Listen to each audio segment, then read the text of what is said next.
ప్రేమ, ధీరజ్‌లు ఇద్దరూ మాట్లాడుకుంటూ ఉంటారు. మీ నాన్న బాధపడుతున్నాడని ఒక కొడుకుగా నువ్వు ఆలోచించినట్లే, నా భర్త కష్టపడుతున్నాడని ఒక భార్యగా నేను కూడా ఆలోచిస్తాను కదా!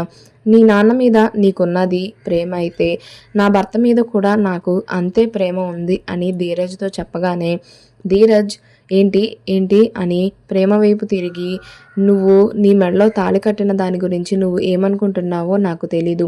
నేనైతే మా అమ్మ చెప్పినందుకే నీ మెడలో తాళి కట్టాను అని ప్రేమతో తేల్చి చెప్పేస్తాడు. ఇక అప్పుడు ధీరజ్, ఈ రూమ్‌లో ఈ ఫ్యాన్ ఎలాగో, ఈ టేబుల్ ఎలాగో, ఈ ఫ్లవర్ వాజ్ ఎలాగో నువ్వు కూడా అంతే. అంతకు మించి నీ మీద నాకు ఎలాంటి ఫీలింగ్స్ లేవు. నేను నిన్ను ఈ ఇంట్లో ఒక వస్తువులానే చూస్తున్నాను తప్ప, నీ మీద నాకు ఎటువంటి ఫీలింగ్స్ లేవు అని ప్రేమకి తేల్చి చెప్పేయడంతో ప్రేమ ధీరజ్ మాటలు విన్న తర్వాత చాలా బాధపడుతుంది. ఏడుస్తూ కూర్చుంటుంది. షాక్‌లో ఉండిపోయి ధీరజ్ ఏంటి ఇలా అన్నాడు అని ధీరజ్ మాటలు వినగానే షాక్ అయిన ప్రేమ ఏడుస్తూ అలానే కూర్చొని ఉంటుంది.